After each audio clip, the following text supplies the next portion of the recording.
Hello, തമിഴിൽ കണ്ടോലെ എൻ്റെ വീട്ടിൽ നോമ്പറക്കൊണ്ടാണ്. ഒരുപാട് ലേറ്റ് ആയി, കുറേ നേരം വീട്ടിൽ ഫോൺ വന്നുകൊണ്ടിരിക്കണം. അപ്പം എങ്ങനെയെങ്കിലും അവിടെ എത്തിയിട്ട് ബാക്കി കാണിച്ചതാണ്. വീട്ടിലേക്ക് പോണ വഴിക്ക് എനിക്കൊന്ന് പോസ്റ്റ് ഓഫീസിൽ കയറാണ്ടായിട്ടാ. ഞാൻ ആദ്യമായിട്ടാണ് പോസ്റ്റ് ഓഫീസിൽ വന്നത്. ഈ സാധനമൊക്കെ തൊട്ട് നോക്കണം ആദ്യമായിട്ടാണ് കേട്ടോ. ബസ് സ്റ്റോപ്പിലേക്ക് ഇരിക്കണം കണ്ടിട്ടുണ്ട്. പക്ഷെ എനിക്ക് കത്തയക്കാനോ ഇങ്ങോട്ട് വരാനൊന്നും ആരില്ലാത്തതുകൊണ്ട് ഈ ഡിപ്പാർട്ട്മെൻറ്റായിട്ട് എനിക്ക് ഒരു ബന്ധവും ഇല്ല. പക്ഷെ ഇന്നൊരു കൊറിയർ വന്നിട്ടുണ്ട് വീട്ടിൽ പോണോണ്ട്, അത് ഇന്ന് എനിക്ക് അത്യാവശ്യമുണ്ട്. അപ്പോൾ അവർ വിളിച്ചപ്പോൾ പറഞ്ഞ് ഞാൻ തന്നെ വന്ന് ഒപ്പിട്ട് കൊടുത്താൽ ഡയറക്റ്റ് കൊറിയർ കളക്ട് ചെയ്യാന്ന്. ഇതെന്താ സാധനം എന്നൊക്കെ വീടെത്തിയിട്ട് കാണിച്ചു തരാം കേട്ടോ. ഞങ്ങൾ ഇവിടുന്ന് ഇറങ്ങുമ്പോൾ ഇല്ല ധരിക്കാൻ എൻ്റെ കൊച്ചാപ്പാനൊക്കെ ഉണ്ട്. പക്ഷെ ഞങ്ങളെ കൊച്ചാവുന്നല്ലല്ലോ ധരിക്കാൻ വിളിക്കണത്, ഔക്കാക്ക. ഞാനിട്ട പേരാണ് ഔക്കാക്കാന്ന്. ഇപ്പൊ ഔക്കാന്റെ ഭാര്യയും മക്കളും എല്ലാരും മുപ്പര ഔക്കാക്കാന്ന വിളിക്കണം. ഇപ്പൊ ഞങ്ങളെല്ലാരും മക്കളടക്കം എല്ലാരും. അപ്പൊ ഔക്കാനെ കണ്ട മക്കൾക്ക് ഭയങ്കര ഇഷ്ടമുണ്ട്. ഇതുപോലെ ഓട്ടോറിക്ഷയിലൊക്കെ കയറ്റിക്കൊണ്ടുപോകും, സാധനങ്ങളൊക്കെ വാങ്ങിച്ചു കൊടുക്കുന്നുണ്ട്. മക്കളൊക്കെ സന്തോഷം കണ്ട. അതുകൊണ്ട് ഞാൻ പുറകെ പോയി. CVM എന്താന്ന് എനിക്കാ? CVM നമ്മുടെ വെല്ലുമ്മയുടെ പേരാണ്. CVM അറിയമ്മ, ഉപ്പാടെ ഉമ്മയുടെ പേരാ. ഒരു സുന്ദരി ഉമ്മ ഉണ്ടായിട്ടാ. ഞാൻ കണ്ടിട്ടില്ല, പക്ഷെ കഥകളൊക്കെ കേൾക്കുമ്പോ എനിക്ക് മിസ് ചെയ്യും. ഇവിടെ ചെന്നപ്പോഴേ ഓരോ സാധനങ്ങളൊക്കെ എടുത്ത് വെച്ചേക്കുന്നതാണ്. ഔക്കാക്ക് ഓരോന്നാണിക്കും ഞാൻ തിരിച്ചവിടെ വെക്കും, ഓരോന്നാണിക്കും തിരിച്ചവിടെ വെക്കും. ഞാൻ ഇപ്പൊ ഔക്കാക്ക നോമ്പൊക്കെയാണ്, കട മൊത്തം വാങ്ങിച്ചു കൊടുത്താലും പിന്നെ അവിടെ തന്നെ നോക്കിക്കുമല്ലേ ഇരിക്കാം. അതുകൊണ്ട് ഞാൻ വല്ലപ്പോഴേ കടയിലേക്ക് കൊണ്ടുപോകാറില്ല. സത്യമാണ് പുറത്തിറക്കാറില്ല. അശോകൻ പറഞ്ഞ പോലെ കൊറേ സാധനങ്ങളൊക്കെ വാങ്ങിച്ചു കൊടുത്താവുമാര്. നൗക്കാന്റെ 2 മക്കളും വീട്ടിൽ വന്ന അച്ചു അനിയമ്മോനും ഇല്ലേ, പണ്ടൊക്കെ കാലിൽ കെട്ടി വെച്ചിരുന്ന് കരയോലെ ഇരിക്കാം, പോലീസിനു എന്നിട്ട് അവന്മാരൊക്കെ ഇപ്പൊ വലുതായിട്ടാ. നൗക്കാക്ക് അവിടെ നിന്ന് പോയി തിരിച്ച് നമ്മള് വീട്ടിലേക്ക് പോകാൻ വേണ്ടിട്ട് എന്റെ നാത്തൂന് എന്നെ ഫോണിൽ വിളിച്ചു പറഞ്ഞിട്ടുണ്ടായി കശുവണ്ടി, പിന്നെ എന്താണ് സമൂസ് ലീഫ് അല്ലേ, ഇതൊക്കെ വാങ്ങിച്ചിട്ടുണ്ടോ വണ്ടി. അപ്പൊ അതൊക്കെ വാങ്ങിച്ചിട്ടുണ്ട്. അപ്പൊ അവൾ എന്നെ പ്രത്യേകം വിളിച്ച് പറഞ്ഞു വീട്ടിലേക്കുള്ള വഴികളൊക്കെ ഇപ്പൊ എല്ലാവർക്കും അത്യാവശ്യം അറിയാതിരിക്കാം.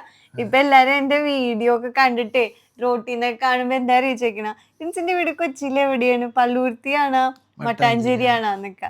എന്റെ വീട് പള്ളുരുത്തി ചിറക്കൽ കോളനിയിലാണ് കേട്ടോ ഗൈസ്. ഞാൻ ഇന്ന് നേരം വെളുത്തിട്ട് ധരിക്കാതെ സ്വസ്ഥ കൊടുത്തിട്ടില്ല. അവിടെ സുമി റുസാൻ്റെ ഒറ്റക്കാണായിരിക്കും. ഞങ്ങൾക്ക് കുറെ പണിയുണ്ട്, ഞങ്ങൾക്ക് കുറെ പ്ലാനൊക്കെ ഉണ്ടെന്ന് പറഞ്ഞിട്ട് ഞാനിവിടെ വന്നപ്പോ കാണുന്ന എന്താ അറിയോ, കംപ്ലീറ്റ് പണിയൊക്കെ കഴിഞ്ഞ് എല്ലാ മസാലയൊക്കെ ശരിയാക്കി വെച്ചേക്കണ. കണ്ടിട്ട് പാവം തോന്നുന്നു.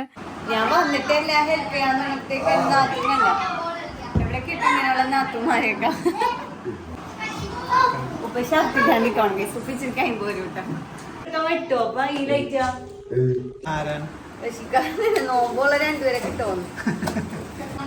ഞാൻ അമ്മളെയൊക്കെ വിളിച്ചു വരുത്തിയിട്ട് ഹലോ ഇക്കാക്കത്തി ഞങ്ങള്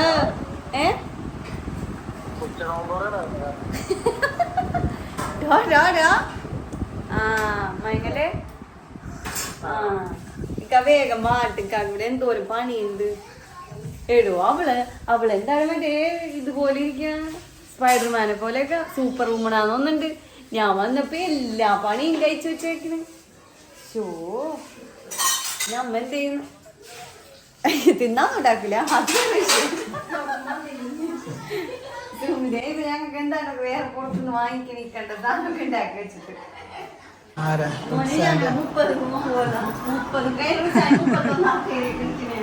30 മാത്രം നോമ്പോളൂ അല്ലേ.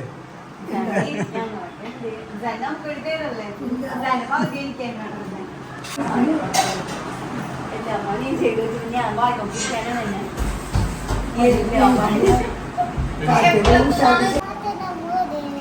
മോതിര അടിപൊളിയാള. കൂടി വന്ന് തറയിലുണ്ടാ ഏതുമ്മിന്റെ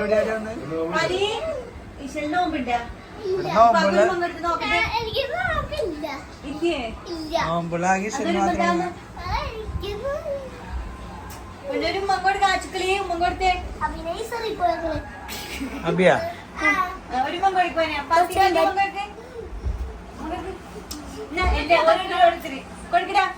ഒരു ഉമ്മ കൊടുക്കാനുള്ള വരിവരിയായിട്ട് കൂട്ടുകാരത്തി കൊടുത്തിട്ടില്ലാടോ, കൂട്ടുകാരത്തി കൊടുത്തിട്ടില്ല. വിഷയാണെങ്കിൽ പോയിന് മറന്ന് ഇങ്ങനെ ഇരിക്കുന്ന നെയ്യ്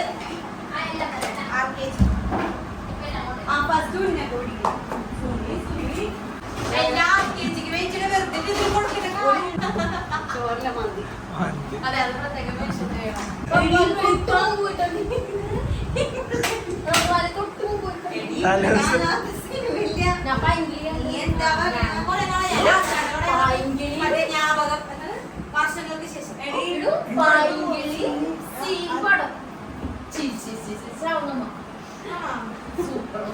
ഞങ്ങളെല്ലാരും ഒരുമിച്ച് കണ്ടാൽ തന്നെ ഉണ്ടല്ലോ തീരാത്ത വിശേഷങ്ങളായിരിക്കും. അപ്പൊ ഞാൻ സമൂസക്കാ കുഴിച്ചത്. വീട്ടിൽ നോക്കിയപ്പോ പത്തിരിക്കോയിലില്ല. റുക്സാൻഡിന്റെ വീടാണ് ആ നേരെ കാണുന്നത്. എൻ്റെ വീട്ടിലെന്ന് പറഞ്ഞാൽ വീട്ടിലെന്തെങ്കിലും ഇല്ലെങ്കിൽ റുക്സാൻ്റെ അവിടെ നിന്ന് എടുക്കും. റുക്സാൻ്റെ അവിടെ ഇല്ലെങ്കിൽ എൻ്റെ വീട്ടിൽ നിന്ന് എടുക്കും. പിന്നെ തൊട്ട് ഫ്രണ്ടിൽ തന്നെ അമ്മായിമാരൊക്കെ താമസിക്കുന്നുണ്ട്. ഞങ്ങൾ റുക്സാൻഡിന്റെ വീട്.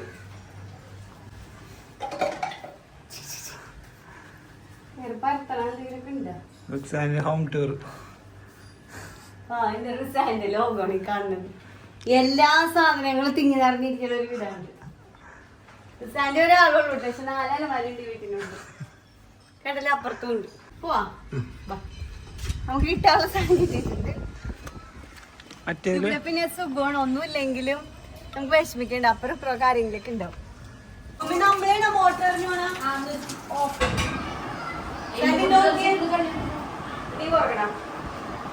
വീട്ടിൽ നിന്ന് ഇറങ്ങിയപ്പോ ഒരു കൊറിയർ വാങ്ങിക്കാൻ വേണ്ടി പോയില്ലേ, ഇതാണ് സംഭവം.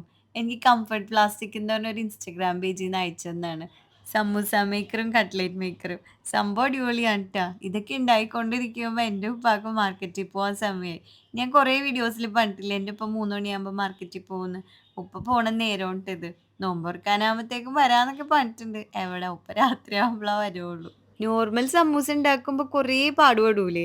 ലീഫ് എടുക്കണം, അതിൽ മസാല പുരട്ടണം, പിന്നെ ഒട്ടിക്കണം, നല്ല പണിയുണ്ട്. പക്ഷെ ഈ സമൂസ മേക്കറിൽ ചെയ്തപ്പോ ഉണ്ടല്ലോ അറ്റ് എ ടൈം 24 സമൂസ കിട്ടും. അത് നല്ല കുട്ടി കുട്ടി സമൂസ. വേറെ സെപ്പറേറ്റ് അത് ഒട്ടിക്കാനൊന്നും നിൽക്കണ്ട, ഡയറക്റ്റ് അങ്ങോട്ട് എടുത്ത് പൊരിച്ചാൽ മതി. പിന്നെ അപ്പത്തേക്ക് ഇക്കാക്ക് വന്നാൽ പിന്നെ വീട്ടിലൊരു ബഹളം ഒരുക്കും. കാരണം ഉണ്ടല്ല, മക്കളെ വിളവൊക്കെ നടക്കണമെങ്കിൽ ഇക്കാക്ക് തന്നെ വന്നെ. ബാക്കി എല്ലാരെയും പേടിയാ. അപ്പൊ ഇക്കാവയ്ക്ക് നിന്റെ കയ്യിൽ എന്താ സാധനം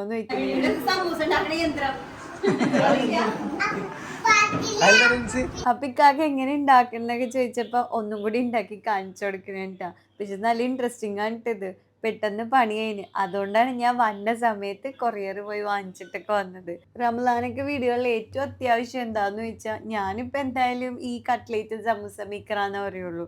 അപ്പോൾ ഇവരുടെ ഡീറ്റെയിൽസും കാര്യങ്ങളൊക്കെ ഞാൻ ഡിസ്ക്രിപ്ഷനിലും കമന്റ് ബോക്സിലും പിൻ ചെയ്തേക്കാം. ആവശ്യമുള്ളവർ എന്തായാലും ഒന്ന് കോണ്ടാക്ട് ചെയ്തേക്കിട്ടാ.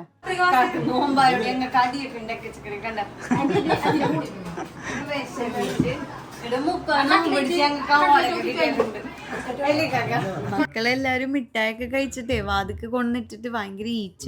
അപ്പൊ ഇക്കാക്ക് അതൊക്കെ കഴുകിക്കൊണ്ടിരിക്കണേരുന്നിട്ടാ. ഇനിയിപ്പൊ നമ്മളെ പണിന്ന് പറഞ്ഞ കടികളൊക്കെ പൊരിച്ചെടുത്താൽ മതി. എൻ്റെ ഇളയ നാത്തൂന്റെ കസിനെയും ഈ റംലാൻ മാസത്തിൽ തന്നെ മുട്ട ബജി പൊരിക്കൂലേ, അത് പൊരിക്കാൻ സമയത്ത് പൊട്ടിത്തെറിച്ചിട്ട് വലിയ അപകടമുണ്ട്. അതേ പിന്നെ ഞങ്ങക്ക് പേടിയാണ്. ഹെൽമെറ്റ് വെച്ചിരിക്കുന്ന ഹെൽമെറ്റ് വെച്ച്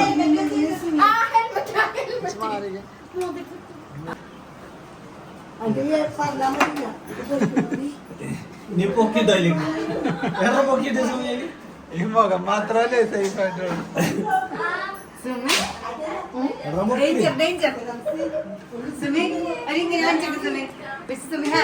സുമി മുഖം കാണിക്കല്ല. അതിലേക്ക് കിട്ടും. ഞങ്ങളെ കടികളൊക്കെ കുറെ കുറെ ഇനി എല്ലാവർക്കും ഓരോന്ന് കൊടുക്കുക. സമൂസ ആയത് അത് കാണിച്ചോളത്തെ. കടികൾ ഉണ്ടാക്കിയപ്പോ തന്നെ ഇവര് വിറകല കണ്ടില്ലേ. എനിക്കിത് നേരത്തെ അറിയാന്ന്. കാരണം ഇവര് കൂടിക്കഴിഞ്ഞാ മൊത്തത്തിൽ ഇങ്ങനെ കിടന്ന് വിറകായിരിക്കുന്നു. അവിടെ ഞാൻ റിൻസിനോട് പറഞ്ഞിട്ടുണ്ടായി ഫുഡ് നമുക്ക് പുറത്ത് ഓർഡർ ചെയ്യാന്ന്. കൊച്ചിയിൽ ആരും ഓർഡർ ഒന്നും എടുത്തില്ല. അതുകൊണ്ട് ഞാൻ നെട്ടൂര് തന്നെയാണ് ഓർഡർ ചെയ്ത് വെച്ചത്. അപ്പൊ ആച്ചുക്കളി ഒരു പാപ്പി ഭയങ്കര ചൂട്, ഞാനും കൂടി ഒരു പാപ്പി എന്ന് പറഞ്ഞു. ഞാൻ ആച്ചുക്കളിനെയും പൊക്കി പയ്യ നെട്ടൂരേക്ക് ഇറങ്ങിയപ്പോൾ നല്ല കാറ്റും മഴയും. പിന്നെ ഇവിടെ വന്ന് ഈ പുള്ളിയാണ്ടൊക്കെ ബിരിയാണി ചെയ്തിരുന്നു. ആദ്യം പുള്ളി ഓർഡർ ഒന്നും എടുക്കണ്ടായിരുന്നില്ല. പിന്നെ ഉപ്പാടെ കൂട്ടുകാരാണ്, ആ പരിചയത്തിൻ്റെ അടുത്ത് പുള്ളി ചെയ്തു തരാന്ന് പറഞ്ഞു. അങ്ങനെ അവിടെ നിന്ന് ബിരിയാണി എടുത്ത് പയ്യ തിരിച്ച് ഞങ്ങൾ ചിറക്കയിൽ തന്നെ എത്തി. അവൻ ഞാൻ റിൻസിനെ വിളിച്ച് പറഞ്ഞിട്ടുണ്ടായിരുന്നു, ചിറക്കയിൽ എത്തി ഒരു 3-4 പേരെ വിളിച്ചോട്ടെ, വലിയ ചെമ്പാണെന്ന് പറഞ്ഞിട്ടുണ്ടായി. വന്നപ്പോ കുഞ്ഞി ചെമ്പ്. എൻ്റെ ഇക്കാക്ക് ഒരാൾ പൊക്കിയാണ് ആ ബിരിയാണി ചെമ്പാത്തേക്ക് കൊണ്ടുവച്ചത്. എനിക്ക് ആ വന്ന സമയത്ത് മഴയൊക്കെ പെയ്തിട്ടുണ്ട്. അപ്പൊ പുറത്തത്തെ കാലാവസ്ഥയെ കണ്ടപ്പോൾ പുറത്ത് ലേറ്റ് ആയി കാണൂന്ന്. അത് ഞങ്ങളെല്ലാം വേഗം വേഗം സെറ്റ് ചെയ്തൊക്കെ വെക്കണേരുന്നിട്ടാ. പക്ഷെ സമയമൊന്നും ആയിട്ടുണ്ടായില്ല. പണ്ട് നമ്മള് കുഞ്ഞിലൊക്കെ നോമ്പ് പിടിക്കൂലേ, എനിക്കാണെങ്കിൽ സമയം നോക്കാൻ അറിയൂല കേട്ടോ. എന്നിട്ട് ഞാൻ എനിക്ക് എപ്പോ നോക്കിയാലും നോമ്പ് തുറക്കാൻ നേരായിട്ടുണ്ടാവും. ഉമ്മാക്കും കാക്കമാർക്കായിരിക്കും നോമ്പ്, എനിക്ക് നോമ്പുണ്ടാവില്ല. പക്ഷെ തിരക്കും ബഹളമൊക്കെ ഉണ്ടാവാറൊക്കെ ഞാൻ ഭയങ്കര നോമ്പൊക്കെ പിടിച്ച് ക്ഷീണിച്ച് വിഷമിച്ചൊക്കെ ഇരിക്കുന്ന ആളായിരിക്കും. എന്റെ ഉമ്മാന്റെ മൂത്ത ആളാണ് ടിയ. എലിയ ഇയാൾക്ക് എന്തെങ്കിലും പറയാനുണ്ട്? എന്തെങ്കിലുമൊക്കെ പറയാന്ന് പറയാ. ഭയങ്കര സുന്ദരിയായിരുന്നിട്ടാ. ഞങ്ങളെ ഫാമിലിയില് ഏറ്റവും മൂത്ത ആളാണ് ഞങ്ങളുടെ ഇയ. ഇയാൻ ആരെയാണ് ആദ്യമായിട്ട് ഇയാന്ന് വിളിച്ചത്? എല്ലാരും ഇയാന്നാളെ വിളിക്കണ. ഞങ്ങളെ മുന്ത ഇയാന്ന് വിളിച്ചു. ഞങ്ങളെല്ലാരും ഇയാന്ന് വിളിച്ചു.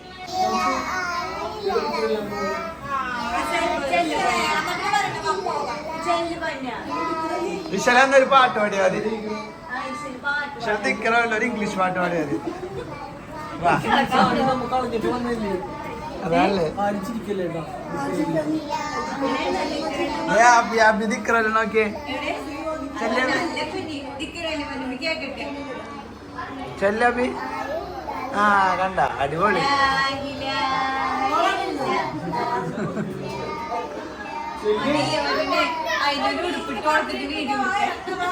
ഉടുപ്പിട്ടിട്ടുണ്ട്.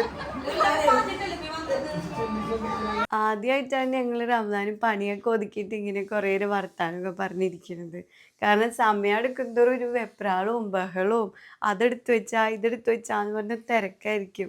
ഉമ്മ എപ്പോഴും പറയും റമദാന് നമ്മൾ നോമ്പൊക്കെ തുറപ്പിക്കുന്ന സമയത്ത് എല്ലാവർക്കും ഒരുപോലെ റാഹത്തായിട്ട് എത്തിക്കൊള്ളണമെന്ന്.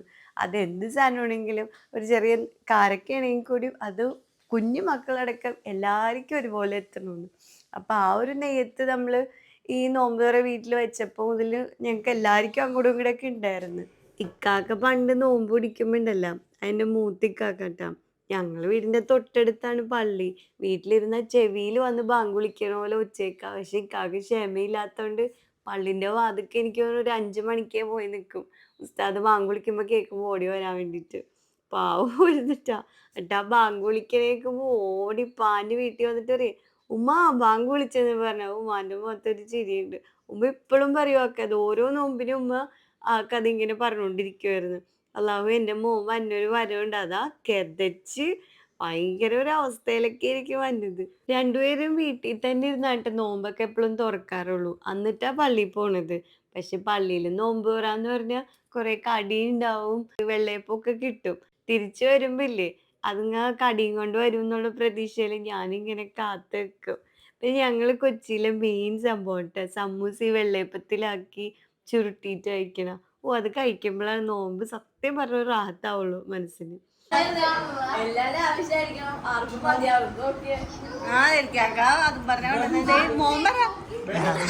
എന്താ പറ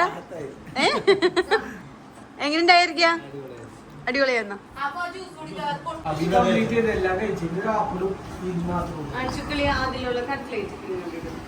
പിന്നെ കൊറേ കഴിഞ്ഞപ്പോ നമ്മള് ബിരിയാണിന്റെ ദമ്മൊക്കെ പൊട്ടിക്കുമ്പോ കാണാൻ നല്ല രസമുണ്ടാ. പണ്ടിപ്പോ ഈ മക്കളൊക്കെ നിക്കല്ലേ ഇതുപോലെ ഞാനും പോയി വാതൊക്കെ പോയി നിൽക്കും കാണാൻ വേണ്ടിട്ട്. എനിക്ക് പക്ഷെ ഇപ്പോഴൊന്നും കഴിക്കാൻ തോന്നുന്നുണ്ടായില്ല കേട്ടോ. നോമ്പ് തുറന്നപ്പോ തന്നെ ഞാൻ ഏകദേശമൊക്കെ ഒന്ന് സെറ്റാണ്. എനിക്ക് ആ ടൈമിലുള്ള ബഹളമൊക്കെ ഉണ്ടാവുള്ളൂ. അത് കഴിഞ്ഞപ്പോ ഇനി ഒന്നും കഴിച്ചില്ലെങ്കിലും കുഴപ്പമൊന്നുമില്ല. പിന്നെ മക്കൾക്ക് നോമ്പൊന്നും ഉണ്ടായില്ലല്ലോ. അവർക്ക് കറക്റ്റ് കറക്റ്റ് സമയത്ത് വിശക്കും. അതുകൊണ്ട് ഫസ്റ്റ് അവർക്ക് കൊടുത്ത് പിന്നെ ഇക്കാക്കും ഇളയ നാത്തൂനും പോവാനും ഉള്ളതുകൊണ്ട് അവരും കൂടെ ഇരുന്ന് കഴിച്ചു. എൻ്റെ അമ്മായിമാരും വന്നിട്ടുണ്ടായിരുന്നു നോമ്പ് തുറ വിളിക്കാൻ വേണ്ടിയിട്ട്. എൻ്റെ ഉപ്പാക്ക് മൂത്തൊരു പെങ്ങളുണ്ട്. പെങ്ങളാണ്ട് വിളിക്കാൻ വേണ്ടി വന്നതാണ്. അപ്പം അത് നോമ്പ് 27-ാം രാവിൻ്റെ അന്നാ. അപ്പം അതും പറയാം എന്നെ അങ്ങനെ കാണലൊന്നുമില്ലല്ലോ, ഇവിടെ വരുമ്പല്ലേ കാണണം. അപ്പം ഞാൻ ഉണ്ടെന്ന് പറഞ്ഞപ്പോൾ അങ്ങനെ വന്നതാണ്. അപ്പം ഈ കുഞ്ഞും എൻ്റെ അമ്മായിൻ്റെ പേരക്കുട്ടിയാണ്, എൻ്റെ അനിയത്തിൻ്റെ മോനും കൂടിയാണ്. അവനാണെങ്കിൽ ധരിക്കാൻ്റെ താടിയൊക്കെ കണ്ട് ഇഷ്ടപ്പെട്ടിട്ട് ധരിക്കാൻ്റെ അടുത്തുനിന്ന് പോണില്ല. എൻ്റെ വീടിൻ്റെ ഫ്രണ്ടിലാണെങ്കിൽ എപ്പോഴും പെരുന്നാരാവ് പോലെയാണ്. മക്കൾക്ക് എപ്പോൾ വേണമെങ്കിലും ഇറങ്ങി കളിക്കുക, എന്തും ചെയ്യാം. നമ്മളെ വീട്ടിലെന്ന് പറഞ്ഞാൽ ഈ സമയമൊക്കെ അകത്ത് പൂട്ടി വീട്ടിൻ്റെ ഉള്ളിൽ TV കണ്ടിരിക്കാൻ പറ്റും, ഇങ്ങനെയൊന്നും ഇറങ്ങി അടക്കാൻ പറ്റില്ല. അപ്പം എൻ്റെ മോന് ഇവിടെ വന്നു കഴിഞ്ഞാൽ സ്വർഗം കിട്ടിയ മാതിരിയാണ്. അവൻ്റെ ബഹളിപ്പൊക്കെ കണ്ടില്ലേ? ഞാൻ ഇപ്പം എഡിറ്റ് ചെയ്യാൻ നേരത്തെ കാണണം അവന് ഇത്രയും ഓടി നടക്കണായിരുന്നു. കളിൻ്റെ ഇടയ്ക്ക് പിന്നെ ഒരു ആക്സിഡൻറ്റും. ഇതിങ്ങ അങ്ങോട്ട് തള്ളി ഇങ്ങോട്ട് തള്ളിയൊക്കെ ബഹളമായി. പക്ഷെ ഇവനില്ലേ റായ്മോന് അങ്ങനെ വേദന ആവാണ്ട് കരയൊന്നുമില്ല. അത്രയും വേദന ആയാൽ മാത്രമേ കരയുള്ളൂ കേട്ടോ. അപ്പം ഞാൻ ഇവനെങ്ങനെ വീണെന്ന് ചോദിച്ചപ്പോൾ നമ്മൾ ആ ചുക്കുലിയാണ് അവനെ തള്ളിയിട്ട് വെക്കണം. ഞാൻ പറയാ എന്തിനാ പൊന്നാച്ചു അവനെ തള്ളിയാന്നൊക്കെ ഞാച്ചിന്റെ വഴക്കൊക്കെ പറഞ്ഞപ്പോ അവന് ഓക്കെ ആയിട്ടാ. പാവണ് പെട്ടെന്ന് കരച്ചിലൊക്കെ മാറും. പക്ഷേ വേദനയായി കാണൂന്ന് പൈതലിന്. അങ്ങനെ എൻ്റെ ഇളയ ഇക്കാക്ക ഇറങ്ങിയിട്ടാ. ഇക്കാക്ക് വർക്കുണ്ട്. അപ്പൊ അവരെയും പിള്ളേരെയൊക്കെ വീട്ടിലാക്കിയിട്ട് വേണം പോവാൻ വേണ്ടിയിട്ട്. ഉപ്പാനെ കാത്തുനിന്ന് കാണാണ്ടായപ്പോ ഞാനും തിരിക്കാൻ ഭക്ഷണം കഴിക്കാൻ വേണ്ടി ഇരുന്നു. ഞങ്ങൾക്കും തിരിച്ച് പോണ്ടേ. പിന്നെ ഒരു മൈലാഞ്ചിക്കോൺ കിട്ടിയിട്ടുണ്ടായി ഫ്രിഡ്ജിന്റെ വെളിയിൽ നിന്ന്. ആച്ച പിന്നെ എല്ലാവർക്കും മൈലാഞ്ചി ഇട്ട് കൊടുക്കണേന്നിട്ടാ. ആച്ചക്കിളിക്ക് ഭയങ്കര ഇഷ്ടമാണ് ഇങ്ങനെയുള്ള കാര്യങ്ങളൊക്കെ. പിന്നെ എൻ്റെ വീടിൻ്റെ അടുത്ത് കുറേ മക്കളുള്ളതുകൊണ്ട് അവർക്ക് എല്ലാവർക്കും ഇട്ട് കൊടുത്ത്. പിന്നെ ആ സമയമായപ്പോഴത്തേക്ക് ഉപ്പ വന്നിട്ടാ. ഉപ്പ വരുമ്പോ ഈ മക്കൾക്ക് ഓരോ സാധനങ്ങളൊക്കെ കൊണ്ടായിരിക്കും വന്നത്. അതുകൊണ്ട് എല്ലാം വാതുക്കെ തന്നെ ഉണ്ടായില്ല. കിട്ടിയതൊക്കെ ആയിട്ട് അകത്തേക്ക് വന്നു. ഉപ്പാക്ക് തരി ഭയങ്കര ഇഷ്ടമാണ്. ഇപ്പൊ നോമ്പിന് നമ്മളെ വീട്ടില് മിക്കപ്പോഴും ഉണ്ടാക്കുന്ന സാധനമാണ് ഈ തരി. ഇനി ഉപ്പ അതൊക്കെ കഴിച്ച് കഴിഞ്ഞപ്പോ ഉപ്പാന്റെ എന്റർടൈൻമെന്റ് സമയമാണിത്. മക്കളെ കരയിപ്പിക്കാൻ ഉപ്പ പുന്നിരിക്കുള്ളൂ. ഉമ്മയുണ്ടെങ്കി ഇപ്പൊ നല്ല ചീത്തയായിട്ട് ഇതിനകത്ത് ഉപ്പാക്ക്. കരയിപ്പിക്കും, കൺട്രോൾ ചെയ്ത് നോക്കി കഴിഞ്ഞാൽ ഉപ്പ പിന്നെ അവിടെ എണീച്ച് മാറും. പിന്നെ ഞങ്ങൾ ഇറങ്ങുന്ന സമയമായപ്പോ ഉപ്പ കുറെ മീനൊക്കെ കൊണ്ടുവന്ന് വെച്ചിട്ടുണ്ടായി എനിക്ക്. ഞാൻ ഉപ്പാട്ട് പറയണ്ട് ഉപ്പ റംസാനായിട്ട് ഞാൻ മീൻ കറി ഒന്നും വെക്കലില്ല എന്ന് പറഞ്ഞിട്ടൊന്നും ഉപ്പ കേൾക്കണില്ല. പിന്നെ മക്കൾക്കും കുറെ സാധനങ്ങളൊക്കെ വാങ്ങിച്ചിട്ടുണ്ട്. അതൊക്കെ ആയിട്ട് അങ്ങനെ നമ്മൾ എല്ലാവരോടും യാത്രയൊക്കെ പറഞ്ഞ് അങ്ങനെ ഇറങ്ങി. വീഡിയോ കിട്ടാൻ ചെയ്ത് പ്രിൻസി.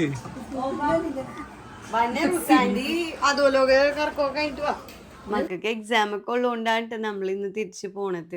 അല്ലെങ്കിൽ ഇന്നിപ്പോ വീട്ടിൽ നിന്നേനായിരുന്നു. ഉമ്മ ഉണ്ടെങ്കിൽ എക്സാം ഉണ്ടായാലും ഇല്ലെങ്കിൽ ഞാൻ എന്തെങ്കിലുമൊക്കെ പറഞ്ഞ് വീട്ടിൽ നിൽക്കാൻ വേണ്ടി നോക്കും. ഞങ്ങൾ ഇറങ്ങണ സമയമാകുമ്പോൾ ഉപ്പാക്കും മക്കൾക്കൊക്കെ ഭയങ്കര സങ്കടമായിരിക്കും കേട്ടാ. തിരിച്ച് ബിരിയാണി കൊണ്ടുപോകണല്ല കേട്ടാ, ഈ പാത്രം തിരിച്ച് നെട്ടൂർ എത്തിക്കണം.